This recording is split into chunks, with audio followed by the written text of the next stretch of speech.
자, 요한계시록 21장 4절에서 6절까지 다 같이 시작. 내가 보자들을 보니 그들이 그 위에 앉았는데 심판이 그들에게 주어졌더라.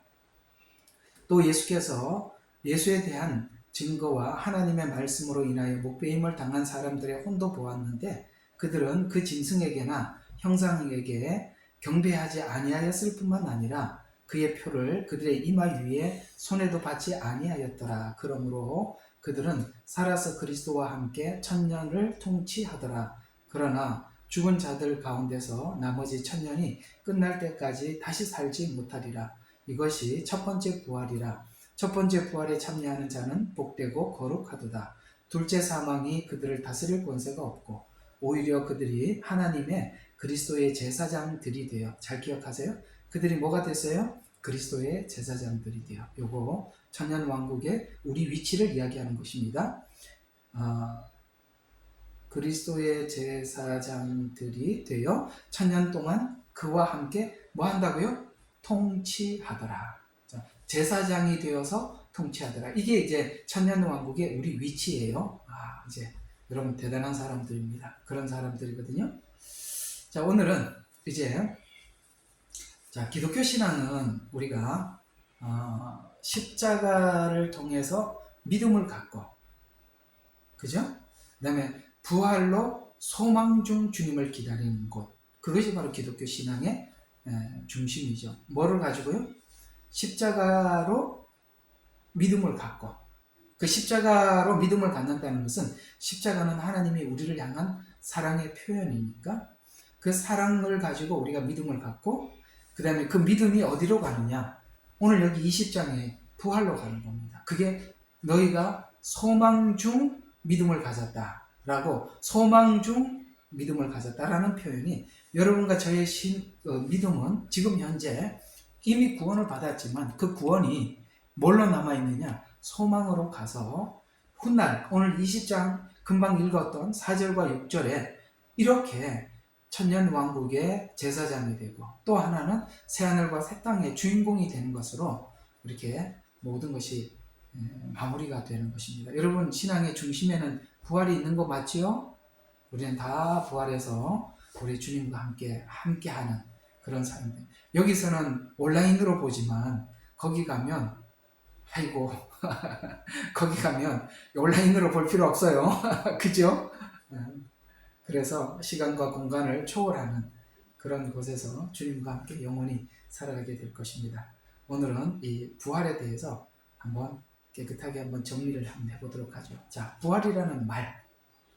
자, 여러분, 부활이라는 말에 여러분 혹시 그 달리다 굼 아시죠? 달리다 쿰 하는 거. 이 쿰이 뭐냐면 부활이라는 뜻입니다. 아시겠어요? 소녀여 일어나라 쿰, 일어나라. 아시겠어요? 달리다 쿰. 이렇게 끝에 있는 이 쿰이 바로 부활이라는 단어입니다. 그러면 이 쿰이라는 말이 무슨 말이냐? 일어선다, 그 다음에 선다, 올리다, 일으키다, 다시 살아나다, 깨우다, 이런 말들이거든요. 이게 다 이런 단어들이 어떤 의미를, 하나님께서 깨우시고 다시 살게 해주시고 올리셔서 서게 되는 것, 이해가 가요? 그분께서 일으키고 깨우시고 세워서 우리가 서게 되는 것, 죽은 자 가운데서 살아나는 것, 이런 걸 보고 우리가 부활이라. 그래서 용어 정리를 하고, 이 부활 우리는 이 단어를 많이 쓰고 있는데 이 부활이 정확하게 어떤 뜻을 가지고 있는지 우리가 확실하게 한번 정리를 하고, 이 부활이, 첫째 부활이 무엇이고 둘째 부활은 어떤 것인지 하나하나 세밀하게 살펴보려고 하는데요. 자, 그러면 이 부활을 설명하는 요한복음 11장에 한번 가보도록 하겠습니다. 요한복음 11장으로 여러분 다 성경책을 옮기시죠. 거기 보면 나사로의 부활이 등장을 합니다. 나사로의 부활. 자, 11장 11절을 보십시다. 자, 이 나사로가 정말 죽었지요. 죽어서 지금 냄새가 날 정도로 되었습니다. 나흘이 되었습니다. 자, 그 상태예요. 주님이 오셨습니다. 자, 그러면 11절 보십시다. 주께서 이 말씀을 하신 후에 그들에게 말씀하시기를 우리의 친구 나사로가 잠들었도다. 그러나 내가 그를 뭐 하라고? 깨우려 가노라. 아까 이 쿰이라는 말이 무슨 말이 있다고 그랬죠? 잠들었도다. 깨우러 가노라. 깨운다라는 뜻입니다. 여러분, 깨운다는 말은 무슨 뜻일까요? 구약의 성도들이 죽었을 때 그 죽음을 잠들었다 이렇게 표현합니다. 잠들었다 이렇게 표현하죠. 그러니까 믿음 안에서 예수님을 의지하고 믿음 안에서 죽은 사람들은 하나님이 보실 때 깨워야 할 대상으로 잠들었다 이렇게 표현하는 것입니다. 아시겠어요? 그래서 잠들었다라는, 그래서 깨우러 가노라 이렇게 말씀하고 있어요. 근데 깨우러 가는데 12절, 그러니까 그의 제자들이 말씀드리기를 주여 그가 잠들었으면 낫겠나이다. 이게 제자들은 이 잠들었다는 말을 이해를 못하고 있죠. 근데 13절에 보면 실제 이 잠들었다는 말은 이 제자들의 말이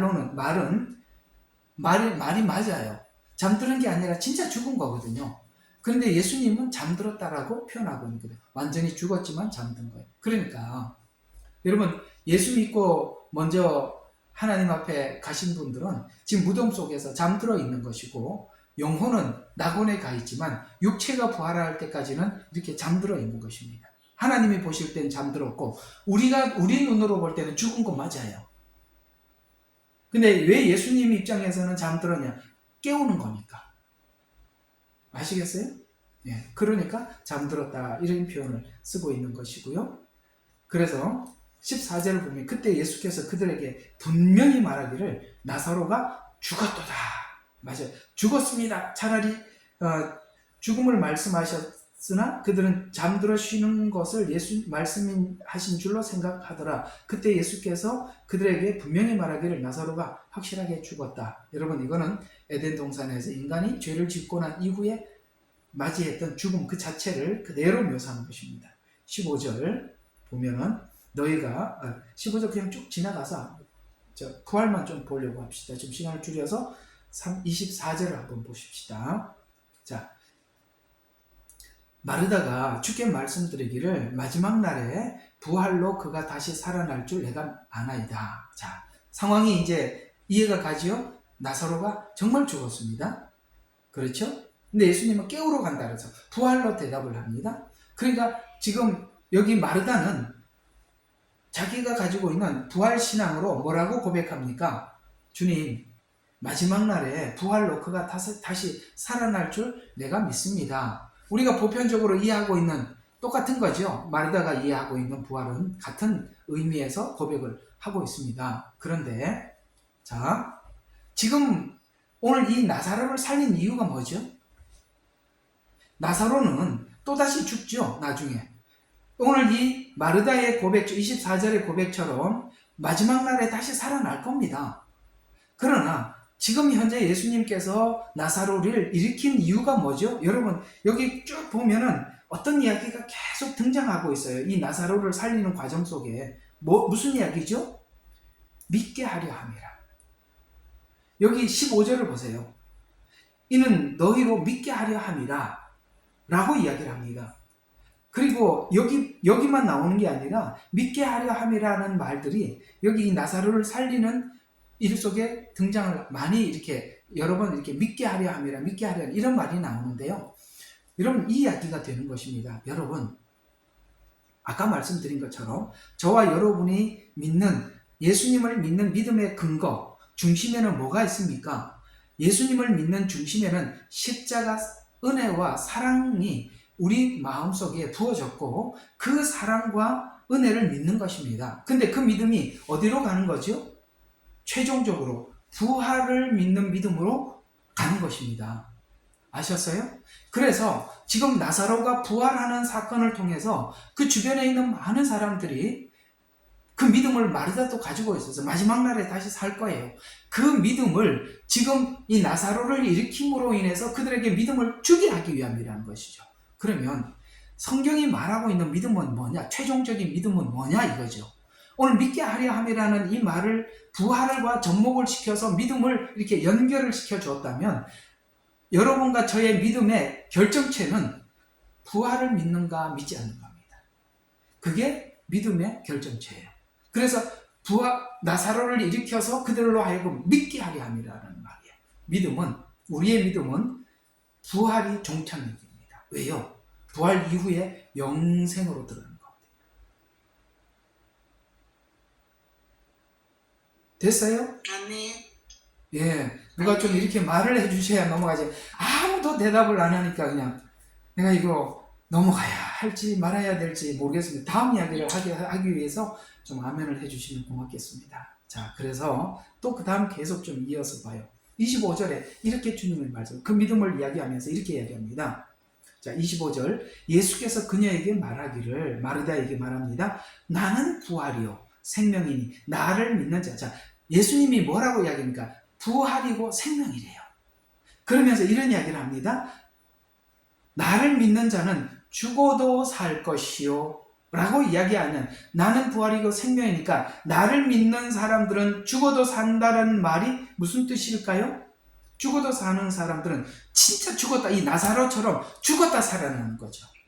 여러분, 우리가 요한계시록을 하고 있으면서 뭘 우리가 알 수가 있느냐 하면은 바로 예수님께서 오실 때, 여러분 그 데살로니가 후서가 거기 보면은 살아있는 자가 살아서 주님을 만나고 죽은 자가 일으켜졌다라고 얘기하죠. 그러니까 여기서 나는 살아서 나를 믿는 자는 누구나 영원히 죽지 아니하리라 라고 죽어도 살 것이요 라는 것은 지금 나사로처럼 죽은 사람들도 부활할 것이다. 이건 부활을 이야기하는 거고요. 그 다음에 살아서 나를 믿는 자는, 이건 무슨 뜻이에요? 휴거를 이야기하는 것입니다. 휴거. 그렇잖아요. 살아서 나를 믿는 자는 누구나 영원히 죽지 아니라. 왜? 산채로 휴거를 당하니까요. 그래서 내가 이것을 믿느냐라고, 그 믿음을 부활로 질문을 한다는 걸 아셔야 돼요. 부활을 믿느냐라고 질문을 하고 계세요. 그래서 그녀가 주께 말씀드리기를, 주여 나는 주께서 세상에 오실 그리스도 곧 하나님의 아들이심을 믿나이다. 이 고백 언제 누가 했던 거예요? 토마가 했던 거잖아요. 주는 그리스도여 살아계신 하나님의 아들이다. 여러분, 우리가 예수님을 신앙 고백을 했다면 어디까지 믿는 거냐면은 주님이 이 땅에 재림하시고 우리가 부활하고 어디까지, 새하늘과 새 땅에 주님과 함께 영원히 사는 것을 믿는 믿음까지가 진짜 믿음이라는 거예요. 그래서 우리가 믿다가 마른 거예요. 어디까지밖에 안 믿어요. 예수님 십자가에서 내 죄를 대속했다 라는 것만 배워서 진짜 강조해야 될, 그 넘어 뭐를 배워야 됩니까? 뭘 믿어야 되는 거죠? 부활을 믿어야 되는 것입니다. 바로 그 이야기입니다. 그래서 살아서 나를 믿는 자는 영원히 죽지 아니하리라는 말은 휴거를 이야기하고 있고, 그 다음에 믿는 자는 죽어도 살겠고는 부활을 의미하는데, 자, 잘 들어요. 오늘 첫째 부활과 둘째 부활이 여기 다 나와 있어요. 자, 나는 부활이요 생명이니 라고 말했어요. 누가 부활이라고요? 예수님이 부활이라고. 요게 바로 첫 열매인 그리스도요. 빨리 적어놔요. 그 얘기예요. 첫 열매가, 나무 가지에 첫 열매가 맺혀져야 다음 열매가 맺혀질 거 아닙니까? 그렇죠? 그래서 나는 부활이의 생명이니 라는 말은 예수님은 첫 열매이요. 이게 앞으로 고린도전서 15장에 보면 나와요. 그 다음에 믿는 자는 죽어도 살겠고 라는 말은 이거 우리들을 이야기하는 거예요. 그 다음에 또 누구예요? 휴거 받을 자. 그래서 살아서 나를 믿는 자는 영원히 죽지 아니하리라 라고, 이렇게 첫째 부활과 휴거를 25절, 26절에서 묶어서 우리에게 말씀하고 있습니다. 왜 이것이 가능하다고요? 나는 부활이요 생명이니까.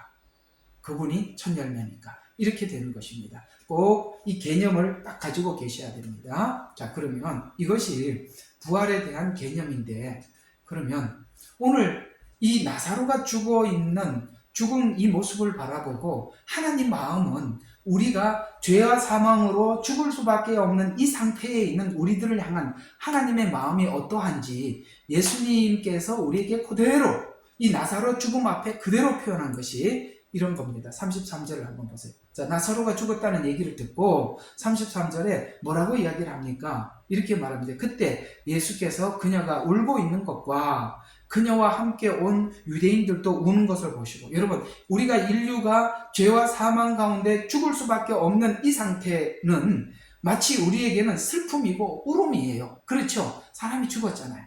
그래서 울었어요. 그때 33절이니까 영으로 신음하여 괴로워하다가, 이게 하나님 마음이에요. 우리가 선악과를 따먹고 사망이 인류에게 왔을 때 바로 예수님께서 지금 우리에게 보여주신 이 마음이 하나님 마음이라는 거예요. 신음하신단 말이에요. 영으로 신음하시고 괴로워한다는 거예요. 우리가 죄로 인해서 죽은 것이 하나님 앞에서 이토록 고통스러운 거라는 거예요. 아시겠습니까? 이 마음으로 우리의 죽음을 바라보고 계시고, 이 마음으로 아들이 오셨고, 이 신음하며 괴로워하는 이 마음이 십자가에서 우리를 구원하시기 위해서 참으신 거예요. 아시겠습니까? 하나님 마음이 이러하다는 거예요. 이 하나님의 성품은 여러분 변함이 없는 우리를 향한 진정한 마음이라는 거예요. 그 다음에 또 이렇게 얘기합니다. 35절 뭐라고 말씀하십니까? 예수께서 우시더라. 아까는 뭐 영어로 신음하시고 우시더라. 그렇습니다. 우리가 하나님을 알지 못하고 죽어가는 영혼을 향한 마음이 주님의 마음으로 우리가 우는 것처럼, 예수님도 우리를 바라보시고 우셨고 우리도 그들을 향해서 눈물을 흘리는 것처럼, 바로 우리는 이런 마음이 곧 그리스도의 마음을 가진 사람입니다. 자, 그래서 우리를 구원하시기 위해서 42절에 하나님 앞에 이렇게 기도합니다. 42절 한번 보세요. 아버지께서 항상 내게 들으시는 줄 내가 알았나이다. 이제 내가 말한 것은 여기 둘러서 있는 무리 때문이니 이는 그들로 아버지께서 나를 보내신 것을 믿게 하려 함이니이다. 라고 하면서 43절에 뭐라고 합니까? 이제 하나님께서 내 기도를 들어주실 줄로 믿습니다. 하고 나사로야 나오라 라고 했더니, 여러분 뭐 했습니까? 손발이 수위로 동여져 있는 것을 다 이렇게, 정말 진짜 나흘이 됐으니까 완전히 이렇게 다 가려져 있었어요. 그래서 예수님께서 뭐라고? 그를 풀어주어 다니게 하라 라고 하면서, 여기 본 사람 유대인들이 믿었으니, 아까 말씀드렸죠. 나사렛 사건은 왜 하나님께서 보여주셨다고요? 믿게 하려. 그래서 이제 영으로 괴로워하시고 우시면서 하나님께 기도하여서 오늘 이 나사로를 살리셨습니다. 자, 이 이야기가, 여러분 지금 예수님은 나사로를 살리셨지만, 잘 들어요. 여기서 중요한 이야기가 있어요. 예수님은 나사로를 살리셨지만 이 일은 미래에 예수님이 십자가에 죽으셔야만이 이 일이 영원히 죽지 않는, 왜요? 지금 예수님이 나사로를 살렸지만 나사로는 나중에 죽어야 안 죽어요? 죽습니다. 맞지요? 나중에 나사로가 죽잖아요. 네. 예. 그러나 이제 예수님이 한 가지 과정을 거쳐야만이 나사로가 영원히 주님 앞에 살지요. 그게 바로 십자가의 죽음입니다. 똑같은, 아버지께서 내 기도를 들으실 줄로 믿습니다. 신음하고 우시면서 인류를 향한 이 죽음이 있음에 대해서 예수님은 그렇게 안타까워하시는 마음으로 십자가에 우리의 죄를 대속함으로 우리가 영원히 부활과 영생 가운데 들어가도록, 나는 부활이요 생명이라는 말을 그래서 하신 거예요. 그래서 이 이야기가 그대로 누가복음 23장에 보면 이렇게 설명을 하고 있습니다. 중요한 이야기입니다.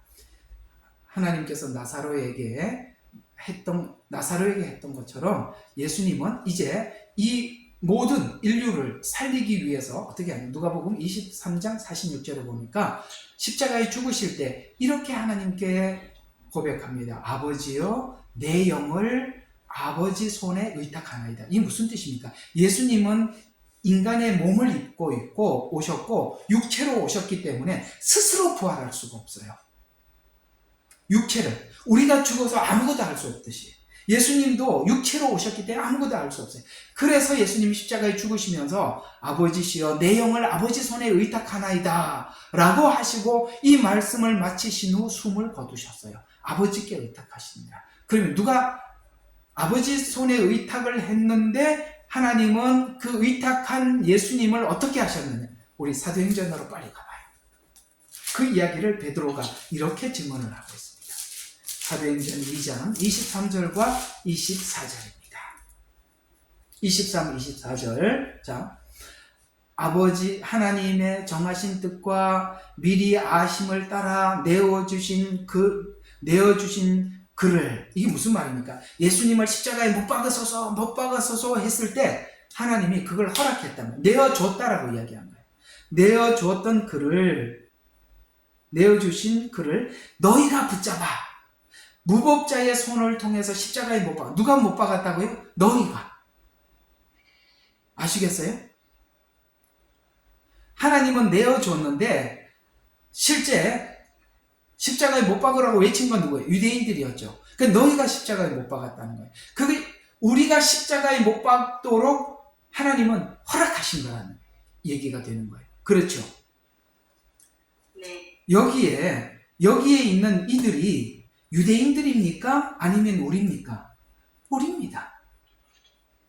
실제 예수님을 십자가에 못 박은 것은 저와 여러분의 죄입니다. 그래서 예수님은 우리를 살리기 위해서 대속물이 되셔서 십자가에 죽으신 것입니다. 그것을 하나님이 내어주셨어요. 그래서 예수님은 그걸 받아들이셨죠. 아버지 뜻대로 하소서라고 했더니 아버지 뜻이 뭐였습니까? 십자가에 죽는 거예요. 그래서 예수님 십자가에 못 박혀 죽으십니다. 그래서 그 뒤에 이런 말을 하나님 손에 의탁하나이다 라고 했을 때 24절에 이렇게 이야기합니다. 죽었으나 라고 분명히 죽었다고 말을 하면서 24절에 하나님께서 그를 사망의 고통에서 누가 살리셨다고요? 하나님이. 그러니까 아버지여 의탁하나이다 라고 했더니 하나님이 그를 사망의 고통에서 풀어 살리셨으니 이는 그가 사망에 매어 있을 수 없기 때문이라. 아멘. 저는요, 예수 믿고 이 말씀이 너무너무 감동적이었어요. 와, 하나님이 예수님을 살리셨구나. 그래서요, 정말 은혜를 받았던 그 말씀이 이곳이었어요. 마태복음 24장이요. 저는 이 말씀 듣고 진짜 가슴이 터지는 줄 알았습니다. 마태복음 24장. 24장이 아니라, 24장이 아니에요. 마태복음 24장이 아니라 27장입니다.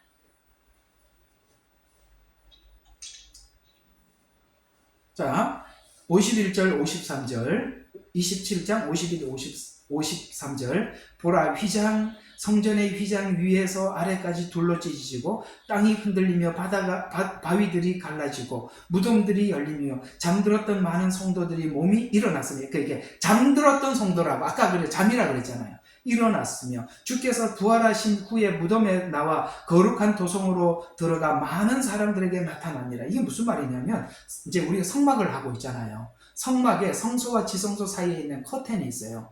그걸 보고 휘장이라 그래요. 그 휘장을 딱 들어가면은 법궤가 있어요. 그거는 하나님의 임재, 하나님을 상징하는 거예요. 아무도 그곳에 갈 수 없어요. 그러나 예수님이 십자가 육체로 그 휘장을 찢어버렸다는 거예요. 근데 여기서 위로부터 아래로 찢어졌다는 것은 우리가 찢은 게 아니라 하나님이 찢어졌다는 거예요. 위에서 아래로. 그래서 확 열었어요. 그래서 우리가 누구든지 하나님 보좌 앞에 담대히 나갈 수 있도록 예수님이 활짝 열어놨어요. 이 말이 너무 충격적이었는데 이 마태복음 28장을 한번 보세요. 이 말씀은 더 놀라게 만돼요. 이것이 확증되는 말씀이 이 말이에요. 자, 지금 마르다와 마리아가 예수님이 십자가에 죽으신 이후에 그 무덤을 찾아갔던 이야기잖아요. 자, 4절 한번 보세요.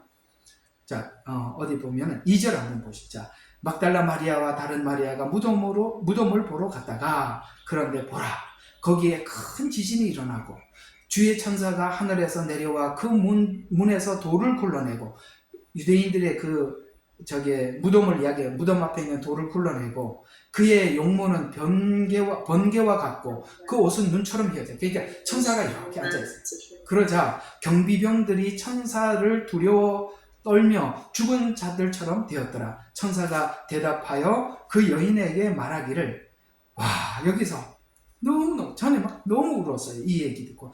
대답하여 그 여인에게 말하기를, 너희는 두려워 말라. 너희가 십자가에 못 박히신 예수를 찾는 줄 내가 아느라. 그분은 뭐라고요?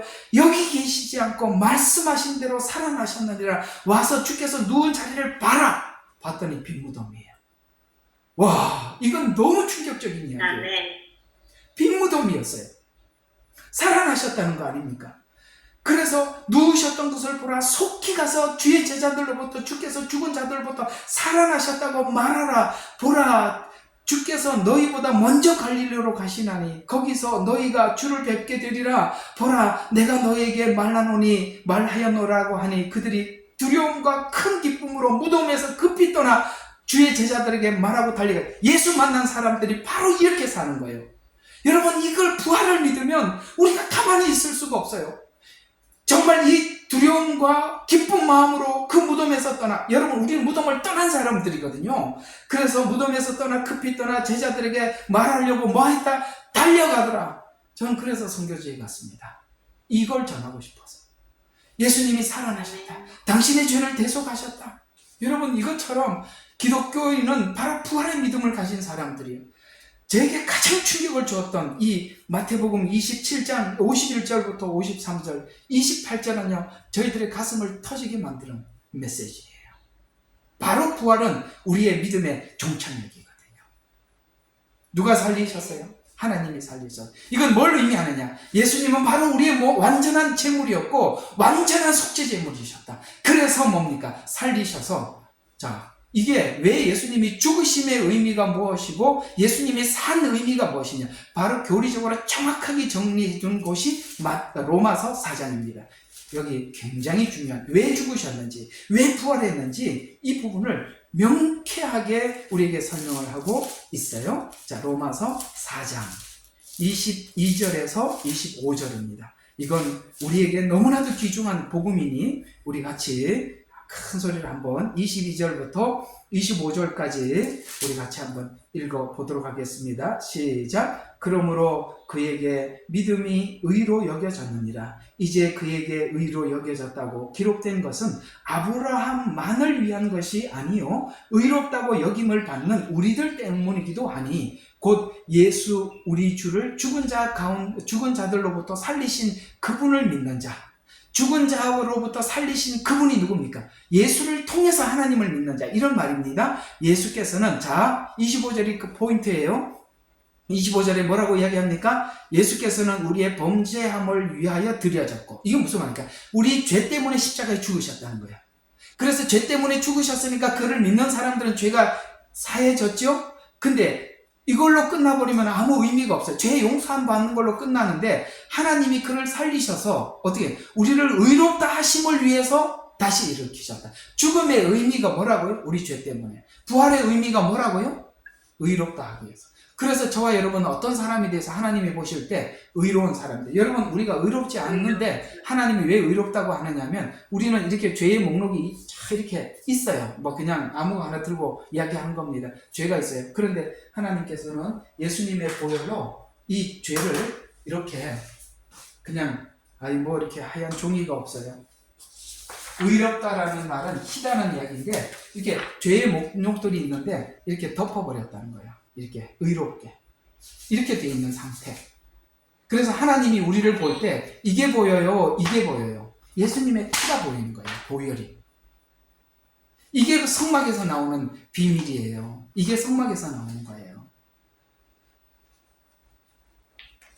그래서 죽으심의 의미는 죄 때문에, 그러니까 죄 때문에 죄 문제가 해결되었으면 의롭게 되는 거 아니겠습니까? 그 의로운 증거로 예수님이 부활하셨다. 이렇게 말씀하시고. 그래서 어떤 사람이 이렇게 의롭게 된다고요? 앞에 우리 아까 읽었던 앞쪽으로 다시 조금 앞에 가서 한번 봅시다. 22절부터 보세요.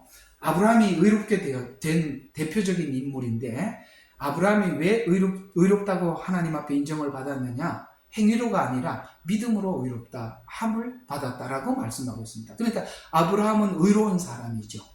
왜 의롭죠? 하나님을 믿으니 하나님은 그를 의로 여기셨다. 이렇게 말씀하고 있어요. 믿어서 의롭게 되었어요. 우리도 뭘 믿어서 의롭게 되죠? 예수님이 나를 죄를 대신해서 십자가에 죽은 것을 믿었어요. 그랬더니 어떻게 됐어요? 예수와 함께 살아났다 이 말이에요. 그래서 의롭게 되었다 이 말이에요. 그러니 하나님께서 성도들에게 하신 약속이 뭐냐면 예수님이 가신 곳에 우리도 가고, 아시겠습니까? 예수님이, 그래서 룻기를 한번 보세요. 느닷없이 룻기로 한번 가봅시다. 이렇게 이 고백 대단한 고백이죠. 어머니가 가시는 곳에는 나도 가고 어머니가 죽으시는 곳에 나도 죽습니다. 성경 구절 여기 어디 나오죠? 한번 빨리 좀 찾아봐요. 몇 절이죠? 1장 16절부터 여기 이렇게 나옵니다. 자, 룻이 말하기를 나로 어머니를 떠나라고 하거나 어머니를 따르는 것을 떠나 돌아가라고 강권하지 마소서. 자, 어머니가 가는 곳에 나도 가고 어머니가 유숙하는 곳에 나도 유숙하리니 어머니의 백성이 내 백성이 되고 어머니의 하나님이 내 하나님이 되시고 어머니께서 죽으시는 곳에 나도 죽고 거기서 장사되어 죽음 외에는 그 무엇이 어머니와 나를 떼어놓는다면 주께서 내게 벌을 내리시기를 원합니다. 그래서 18절이니까 나오미는 그녀가 자기와 함께 가려는 것을 마음을 굳힌 걸 보고 그녀에게 말하기를 그치더라. 이게 뭔지 아세요? 이게 바로 유대인과 이방인이 전부 이게 접붙이는 과정을 이야기하는 겁니다. 그래서 우리 이방인들은 유대인들이 가지고 전해준 이 성경 안에 뭐가 있습니까? 하나님이 아브라함을 통해서 이스라엘에게 약속한 그 약속들. 나오미는 어디 사람이에요? 베들레헴 사람이에요. 유대 사람이에요. 그러면 여기 룻은 누굽니까? 모압 여자는 이방 여자예요. 그러니까 이방인이 어떻게 구원을 받는지를 설명해 주고 있는 거예요. 이건요, 룻기는요, 굉장히 깊고 깊은 복음이 담겨 있는 것입니다. 유대인들이 실족했어요. 그래서 이방에게 지금 흩어져 있는 상태. 그러나 유대인들이 올라가는 날이 온단 말이야. 1948년 독립을 하였고 올라갑니다. 그래서 우리는 그 유대인들이 하나님의 말씀을 우리는 온 인류에게 전해 주었잖아요. 이 말씀에 예수님은 유대인을 통해서 오셨어요.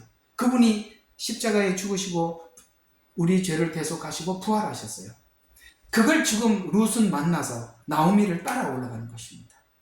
그 고백이 뭡니까? 어머니가 가시는 곳. 이 어머니는 실제 유대를 이야기하고 있고 로마서로 말하면은 원가지.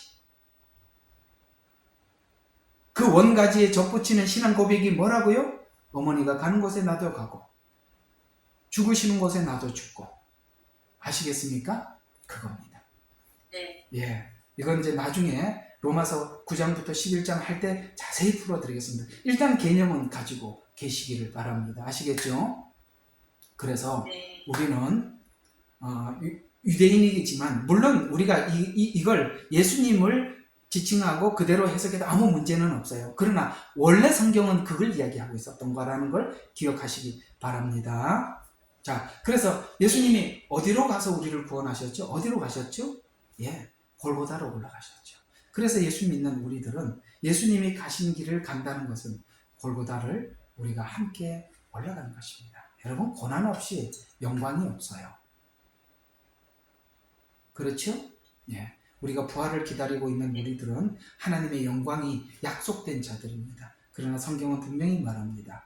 영광이 없이, 고난 없이 영광은 없다라고 말씀을 하셨어요. 그래서 우리는 이 고난을 순하게, 기쁘게 하나님께서 일하시는 한 과정 속에서 우리는 기쁨으로 맞이하게 되는 것입니다. 자, 오늘 이 부활에 대한 쭉 내력을 좀 말씀을 드렸습니다. 일단은 정리를 한번, 이 부활이라는 단어를 쓸 때 이 개념을 가지고 들으셔야 돼요. 자, 다시 한번 쭉 정리를 해볼게요. 자, 부활을 예표하기 위해서 누구를 동원했다? 나사로를 동원했다. 그래서 나사로를 일으킨 것은 우리에게 뭘 주기 위해서? 믿음을 주시기 위해서. 우리가 믿는 믿음은 어디까지 가는 거예요? 부활, 재림, 영원한 천국까지. 거기까지가 믿음의 십자가에서부터 출발한 믿음이 어디까지 가는 거예요? 영원한 새하늘과 새 땅까지 가는 겁니다. 아시겠습니까? 거기까지 믿고 나는 십자가만 믿지 그 뒤에 예수님 무슨 치련이 있고 무슨 재림이 있고 뭐 그런 거 나는 그거는 모르겠어. 나는 그냥 십자가만 믿어. 그거 아니에요. 여러분들이 믿음이 온전하다면 거기까지 가는 것입니다. 나사로를 일으켰던 것처럼 일으키는 과정 속에서 하나님은 하나님의 마음을 잘 표현했어요. 영으로 통곡하시고 신음하시고 우리의 죽음을 보고 하나님도 눈물을 흘리시고, 그래서 예수님은 십자가에 죽으실 때 어떻게 했습니까? 아버지여 내 영혼을 아버지께 의탁하나이다. 제물로, 완전한 제물로 하나님 앞에 드려지셨고, 하나님은 예수님을 부활하시고 살리셔서, 누가 살리셨어요? 하나님. 그래서 우리가 누구를 믿는 거냐면은 예수를 믿는다고 하지만 원래 예수를 통해서 하나님을 믿는 것입니다. 우리의 믿음은 하나님을 믿는 거예요. 예수님을 통해서 하나님을 믿는 거예요. 그래서 예수님이 십자가에 죽으시고 살리신 것처럼 우리도 죽지만 산다. 나는 부활이요 생명이다. 라는 말씀을 우리는 믿고 이제는 안심하고 죽을 수가 있다. 앞으로 여러분 7년이라는 이 시간 속에 어떤 사람들은 하나님께서 죽는 자는 죽을 것이고 사로잡히는 자는 사로잡힐 것이요 이렇게 말씀을 하셨는데, 하나님께서 어떤 부르심 앞에 우리가 부르시더라도 여러분들이 이 부활을 믿고 영원한 생명을 믿는다면 우리는 그 믿음으로 어떤 상황에 있든지 아멘이올시다 라고 고백할 수 있지요. 그래서 우리가 마지막 때 믿음은 뭘 피해서 숨어서 잘 견디는 것이 아니라 부활을 믿는 믿음 안에서 하나님께서 어떻게 우리를 부르셨던지 거기에 화답하는 것입니다.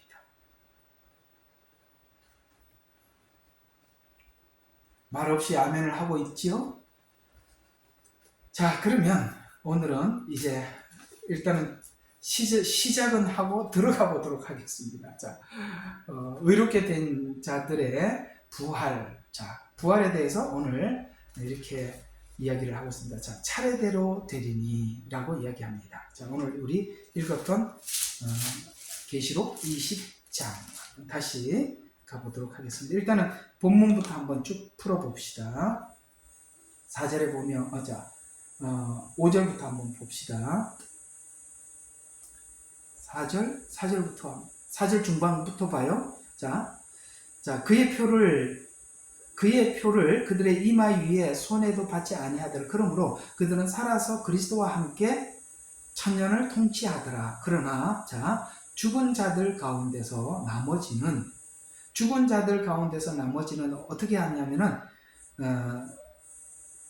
천년이 끝날 때까지 다시 살지 못하더라. 무슨 말이에요? 자, 지금 이 7년이라는 시간을 쭉 보내면서 어떤 사람들은 어떻게 했습니까? 그 7년이라는 시간을 보내면서 막 표를 받으라고, 그 다음에 우상에게 경배하라고 하는 것을 하지 않고 견뎠지요. 그 사람들 중에 어떤 사람들은 살아서 있는 사람들도 있을 것이고, 표를 받지 않아서 죽은 사람들도 있을 것입니다. 그래서 그들은 죽은 사람들도 있어요. 그런데 그들에 대해서, 그러므로 그들은 살아서 그리스도와 함께 천년을 통치하더라. 죽은 사람들 중에서는 살아서 그리스도와 함께 통치를 하는데, 자, 그러나 죽은 자들 가운데서 그 나머지는 천년을 끝날 때 다시 살지 못하죠. 이것이 첫째 부활이라. 첫째 부활에 참여하는 자는 복되고 거룩하도다. 둘째 사망. 이제 나중에 이 본문을 설명할 때 자세히 설명을 하겠습니다. 그러나 자, 6절을 보세요. 첫 번째 부활에 참여하는 자는 복되고 거룩하도다. 둘째 사망이 그들을 다스릴 권세가 없다. 둘째, 첫째 이런 말들이 나오는 것은, 첫째 부활이라는 말이 나오는 것은 뭣도 있다는 것이죠. 둘째 부활도 있다는 뜻이 되는 거예요. 그래서 첫째, 둘째 이런 표현을 쓰는 것이고요. 여기 또 둘째 사망이라는 말이 있어요. 둘째 사망이라는 말이 있다는 것은 첫째 사망도 있었다는 얘기잖아요. 그렇죠? 그럼 첫째 사망은 언제 있었던 거죠?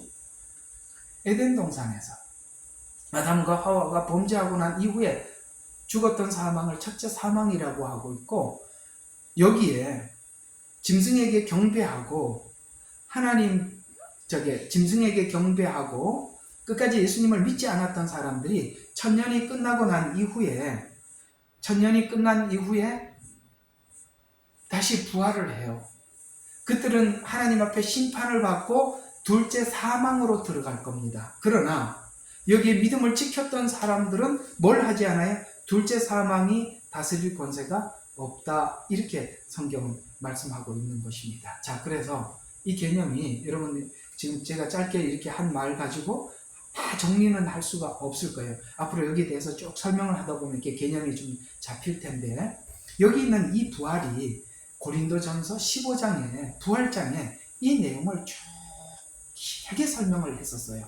이 내용은 그대로 어디로 가야 되느냐? 고린도전서 15장으로 가야 하는 것입니다. 그러면 이 고린도전서 15장으로 한번 가보도록 하겠습니다. 고린도전서 15장입니다. 고린도전서 15장. 자, 이 부활에 대해서 이렇게 이야기를 합니다. 자, 23절. 자, 20절부터 한번 봅시다. 그러나 이제 그리스도께서는 죽은 자들로부터 살아나셔서 잠드는 자들의 첫 열매가 되었다. 자, 요건 이제 무슨 이야기입니까? 아까 예수님 십자가에 죽으시고 아버지께 의탁하나이다. 그래서 하나님이 살리셨죠. 이 살린 것이 무슨 뜻인지를 20절에서 이렇게 표현하고 있어요. 이제 그리스도께서는 죽은 자들로부터 살아나셔서, 죽은 자들로부터 살아난 자가 아무도 없었어요. 예수님이 첫 시작이에요. 그래서 살아나셔서 뭐가 됐다? 잠들었던 자들의 첫 열매가 되셨다. 사망이 사람으로부터 말미암은 것까지 죽은 자들의 부활도 사람으로 말미암아 죽는도다. 이게 무슨 뜻이에요? 지금 구약에 짐승을 죽여서 이스라엘 백성들의 죄를 용서했던 것은 오직 인간의 죄는 스스로 해결할 수가 없고, 율법을 줬지만 그들은 율법으로 하나님 앞에 의롭게 될 수가 없었어요.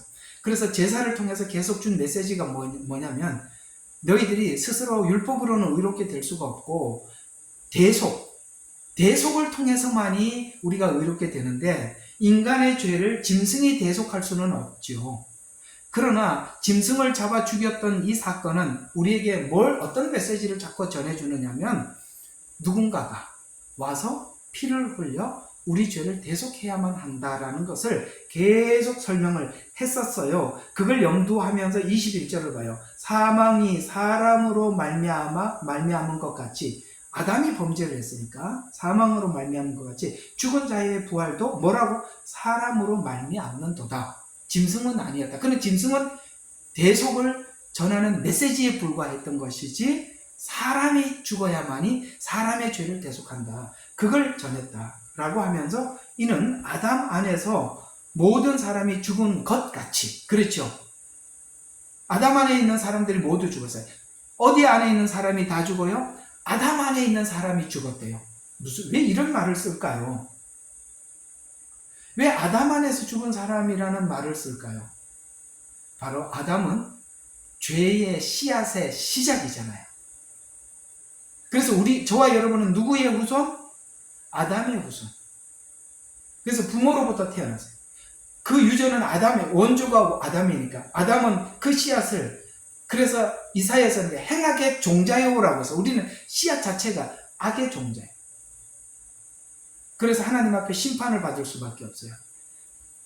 그래서 아담 안에서는 모든 사람이 죽는 것 같이, 예수님은 아담의 씨로 온 것이 아니라 성령으로 잉태한, 하나님의 영으로 잉태한, 다르죠. 우리는, 예수님은 아담의 씨가 아니었어요. 여자의 후손, 여자의 몸만 빌려서 인간으로 태어났죠. 그래서 그리스도는 다른 씨앗이라는 거예요. 아담의 씨가 있고 그리스도의 씨앗이 있는데, 그리스도 안에서 모든 사람을 살게 하려 합니다. 아시겠어요? 아담의 후손은 다 죽지만은 예수 안에는 모두가 산다. 그래서 부활이 우리에게 성립될 수 있었다라고 우리에게 말씀하고 있는 거예요. 아이고, 듣는 거 맞죠? 이거 알아들으셔야 돼. 부활은 알아들으셔야 돼. 굉장히 중요한 거예요. 우리가 왜 부활하느냐? 그리스도 안에 있으니까. 그러나 이제는 우리가 그리스도 안에 있다면 우리 모두 다 이제 부활을 하게 되고, 불신자들도 부활을 하게 됩니다. 그 다음에 좀 다루기로 하고, 자, 23절을 보니까 이 부활이 있기는 있는데 서열대로 되는데 그리스도가 첫 열매요 라고 이야기하고 있습니다. 20절에 말하고 있죠. 잠들었던 자들의 첫 열매가 되었다 라고 이야기를 하면서, 각기 서열대로 되리니 그리스도가 첫 열매요 라고 하면서, 예수님의 부활은 첫째 부활이라고 표현하지 않아요. 그냥 첫 열매라고 표현하는 것입니다. 그래서 이스라엘 우리 제사 배웠죠. 제사를 배웠잖아요. 제사론 했잖아요. 그 제사론에 제가 여러분들에게 설명을 하면서 추수를 할 때 첫 이삭을 하나님께 바치죠. 이것은 부활을 상징하는데 첫 이삭을 바치면 나머지는 추수해도 되는 거예요. 이 첫 이삭을 바치기 전에 어느 것도 추수를 할 수가 없었어요.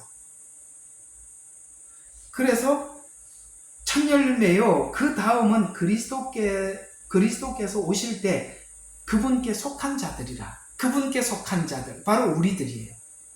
그분께 속한 자들. 그 후에는 끝이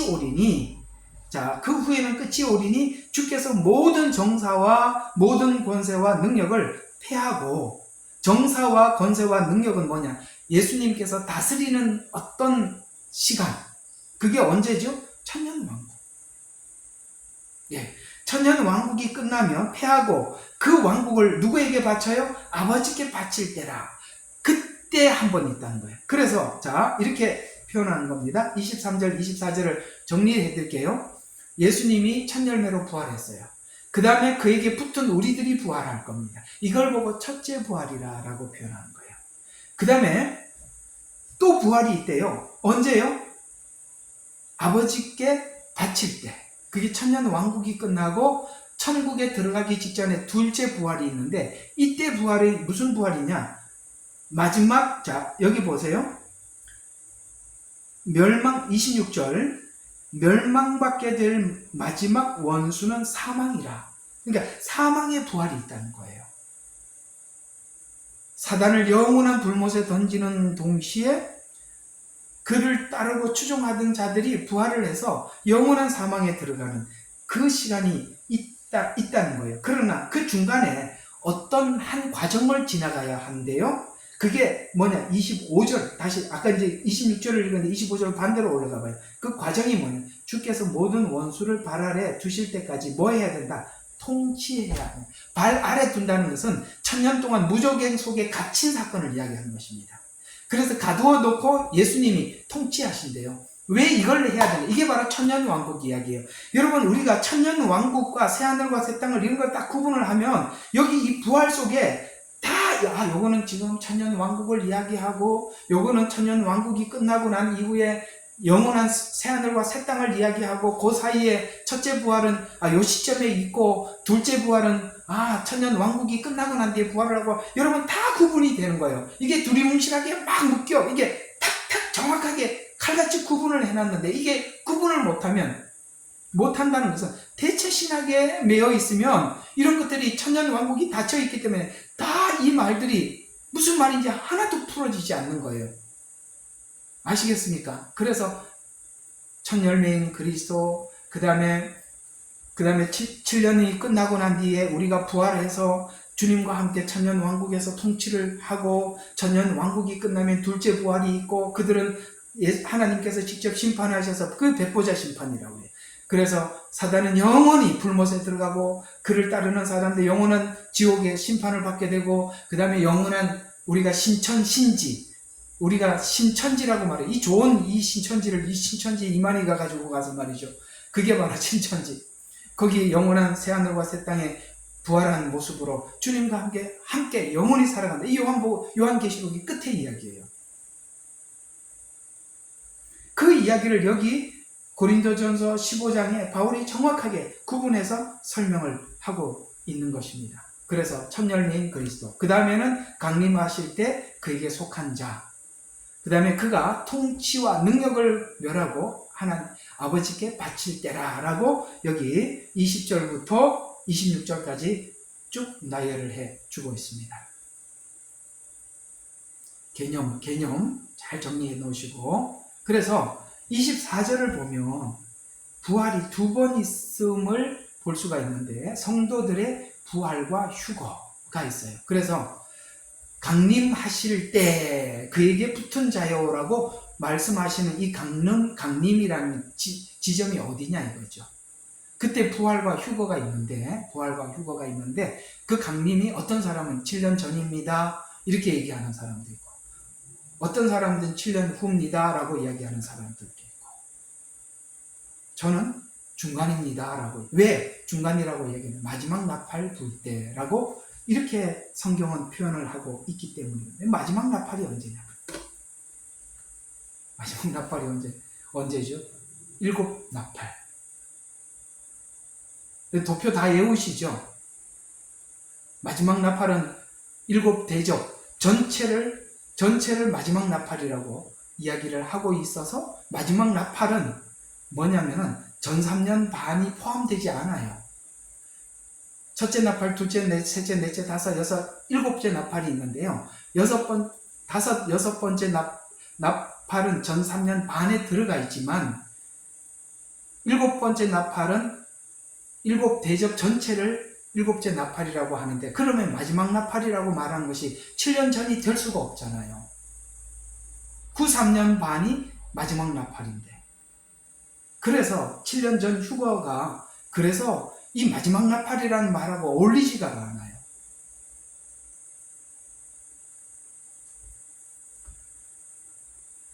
자, 그래서 첫째 부활, 그 다음에 천년 왕국이 끝나면 둘째 부활, 이렇게 말씀하고 있습니다. 천년 왕국 때 죽은 자들은 어떻게 되는가? 거기서 죽은 자들, 이 부분에 대한 자료가 많지를 않아요.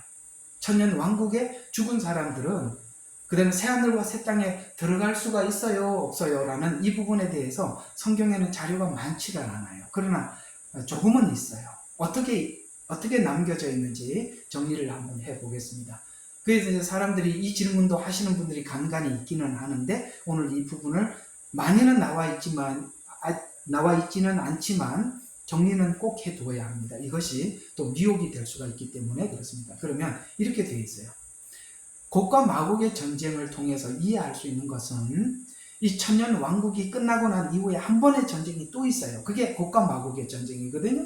그래서 이 천년 왕국을 거치면서 천년 왕국 안에 스가랴서에 보면 많은 사람들, 우리가 예수님과 함께 천년 왕국에 들어가서 제사장이 되어서 뭐 한다고요? 통치한다 그랬습니다. 그때 이 통치받는 많은 사람들이 예루살렘에 올라가요. 초막절을 지키러. 그 올라가서, 여러분, 우리 복음성가 중에 보면은 주님의 도를 배우고 주님의 길로 행하리, 이는 율법이 시온에서 나오고 주의 말씀은 예루살렘에서. 이게 미가서에서 나오는 말씀을 가지고 찬양을 만들었는가? 아마 그럴 겁니다. 근데요, 이걸 이제 우리가 교회로 생각을 하거든요. 교회 가서 주의 말씀을 배운다. 근데 조금 찝찝한 게 하나 있는 게 뭐냐면, 주님의 도를 배우고 주님의 길로 행하리 하고 뭡니까? 주님의 도는 시온에서 배우고 주의 말씀은 예루살렘에서 배운다. 이렇게 해야 돼요. 시온과 예루살렘이라는 이 단어가 같이 묶여져 있는 것 같지만 다르거든요. 유대인들은 그곳을 시온이라고 계속 약속을 했었어요. 예루살렘이라고 표현하지 않아요. 구약의 예언에는 계속 예루살렘을 시온이라고 약속을 했어요. 그래서 시온이라는 단어가 딱 등장할 때는 어떤 촉각을 곤두세워서 봐야 되느냐면, 유대인들과 한 약속을 생각을 하면서 시온이라는 단어를 봐야 돼요. 그러나 그곳은 신약에서는 예루살렘이라고 표현하고 있어요. 그래서 그들이 그 유대 땅에 있는 그 예루살렘, 예수님이 새 예루살렘이 하늘에서 내려와서 천년을 통치할 때, 여기 있는 많은 사람들이 800세, 900세, 여러분, 이 창세기에 나온 이 말씀대로 사람들이 장수하는 거예요. 사람의 수명이 나무의 수명과 같다라고 했어요. 그들이 계속 예루살렘에 가서 하나님의 말씀을 배우는 거예요. 얼마나 배운다고요? 거의 1000년을. 사람들의 수명이 800년, 900년 이렇게 가니까요.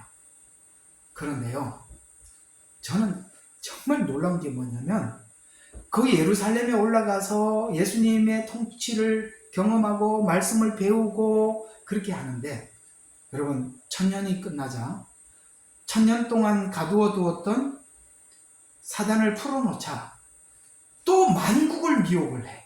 만국을 미혹을 하는데 만국에 미혹된 사람들이 다시 예루살렘을 공격하러 모여. 이게 마지막 곡과 마곡의 전쟁에 거기에 엄청나게 많은 사람들이 거기에 따라서 전쟁에 참여하더라는 거예요.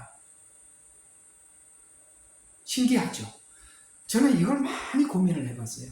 야, 예수님의 통치를 직접 경험하고 에덴과 같이 회복이 되고 그런 은혜 아래서 사는데도 이 마지막에 이렇게 반역자들이 생겨난다고? 라는 생각을 많이 하다가 무슨 생각이 언뜻 딱 이게 복음 안에서 어떤 생각이 언뜻 딱 들어오냐면은 하나 딱 깨달은 게 확 지나가더라고요. 그게 뭐냐면 천국은 하나님의 은혜를 끝까지 가르쳐. 7년 환난을 통해서도 하나님의 은혜를 가르치고 복음을 열어주셔요. 그래서 7년 환난을 통해서 많은 사람들이 주님 앞에 돌아와요. 근데 7년 후반부에 그 표를 받지 않고 끝까지 믿음을 가지고 지켰어요. 그래서 천년 왕국에 들어가서 육체로 정말 많은 자손을 낳고 그렇게 살아요. 그러나 잘 들어요. 7년 환난 후반부에 대접 재앙 때 그들이 견딘 사람들이라 할지라도 잘 들어요. 그들이 하나님 이 환난을 견디는 믿음은 있었지만 뭘 믿지 못하느냐? 예수님의 복음을 믿지 못해요. 이해가 가요? 그거하고 다르다 이 말이에요. 환난을 견디는 믿음과 예수님의 복음을 믿는 믿음은 달라요. 자, 그 증거를 보여드리겠습니다. 요한계시록 7장으로 가봐요. 제가 여기서 답을 힌트를 얻었었어요. 자, 여기 한번 보세요. 요한계시록 7장 어디를 보시느냐면 자, 9절 10절 9절 10절 자, 보세요. 이 일 후에 이 일은 뭐죠? 자, 이제 여기 7장에 있는 14만 4천이에요. 그건 유대인의 종이라고 했어요. 유대인들 중에 종들에게 인을 쳤어요. 이 인을 쳤다는 것은 그들에게 하나님의 특별한 부르심이 있는 자들입니다. 그래서 인을 쳤어요. 그래서 이 일 후에 보라 모든 민족들과 족속들과 유대인들이 믿음을 지켰는데 이방인들이 엄청나게 많이 돌아왔어요. 이래서 이 일 후에 보라 모든 민족들과 족속들과 백성들과 언어들, 이건 이방인들을 표현할 때 쓰는 표현이에요. 아무도 셀 수 없는 큰 무리가 흰옷을 입고 그들 손에는 뭐가 있어요? 승리의 상징인 종려나무 가지를 들고 서서 큰 음성으로 소리질러 말하기를. 자, 10절이 이게 그 답이에요. 10절을 잘 봐요. 자, 큰 음성으로 소리질러 말하기. 구원이 어디 있다고 이야기합니까? 구원이 보좌에 앉으신 어디에 있어요? 우리 하나님과. 여러분, 유대인들이 이해하고 있는 구원은 뭡니까? 하나님께 있다고 생각을 했어요. 예수님을 믿지 않아요. 맞지요? 그런데 뭘 이야기하냐면 어린 양께 있도다라고 믿는 거예요. 아시겠습니까? 예수님을 통하지 않고 하나님만 믿는 믿음은 유대적 믿음이에요. 그건 하나님이 원하는 믿음이 아니에요. 대속을 모르잖아요. 우리의 대속의 은혜를 모르잖아요. 그 믿음은 온전한 믿음이 아니에요. 그래서 이렇게 이야기하는데 하나님과 어린 양께 있도다 라고 합니다. 여러분, 정확하게 예수 십자가의 복음을 믿는 믿음을 고백하고 있는 것입니다. 이런 뜻이 이 환난을 통해서도 그래서 이 믿음을 어떻게 알게 됐는지 자 13절 한번 봐요. 그때 장로 가운데 한 사람이 대답하여 나에게 말하기를 자 여기 수많은 이 많은 흰옷 입은 많은 사람들이 이 사람들은 누구며 어디서 왔느냐 하기에 내가 그에게 말하기를 주여 당신이 아시나이다 하니 그가 내게 말하기를 그들은 어디서 온 사람이다? 대환란에서 나온 사람들이며 아시겠어요? 대환란에서 나온 사람들이고 그러니까 환란기를 통해서 이 사람들이 이렇게 많이 나왔다라는 거예요. 그래서 나온 사람들 자기 옷을 씻어 어디에서? 어린 양의 피로 희게 했다라는 말을 가지고 다시 9절에 아까 10절에 보니까 어린 양께 있도다. 어린 양께 있는데 어린 양에 뭐에 있다? 피로. 됐지요? 그게 그 얘기입니다. 여러분, 천국은요, 예수님의 은혜를 모르는 사람은 단 한 명도 들어갈 수가 없어요. 그래서 하나님은 이 7년이라는 기간을 통해서 예수님의 보혈을 통해서 우리에게 구원이 주어졌음을 그들에게 알리는 것이고, 천년 왕국에서도 여전히 뭡니까? 예수님을 얘기하는 것입니다. 그런데 천년 왕국 안에서도 끝나고 난 뒤에 곡과 마곡의 전쟁에 수많은 사람들이 거기에 참여하는 걸 봐서 그들은 여전히 아직도 예수님의 그 복음을 믿지 않는 사람들이 있구나. 딱 정확하게 정리하면 하나님은 우리가 하나님의 믿는 믿음의 신앙 고백을 우리 자유의지 속에서 고백을 하는 겁니다. 우리 자유의지 안에서. 자유의지. 너무 중요한 거예요. 자유의지. 그걸 하나님이 가르쳐서 우리에게 신앙 고백을 묻는 것입니다. 천년 왕국 안에서도 가르쳐서 마지막에 묻는 질문이 어디서 하나님께서 질문을 하느냐? 곡과 마곡의 전쟁에 참여하는 자와 참여하지 않는 자로 나눠질 것입니다. 여기까지만. 아이고, 여기까지만. 아이고, 여러분들이 정말 잘 이해가 되셨으면 좋겠어요. 제가 지금 이렇게 설명한 이 부분이 참 중요한 부분이고, 이 부분을 다 이해하기까지 여러분들이 작은 시간이 걸리지는 않을 겁니다. 그러나 성경을 쭉 해석을 해보면 이렇게 답이 딱 떨어집니다. 다음 주에 계속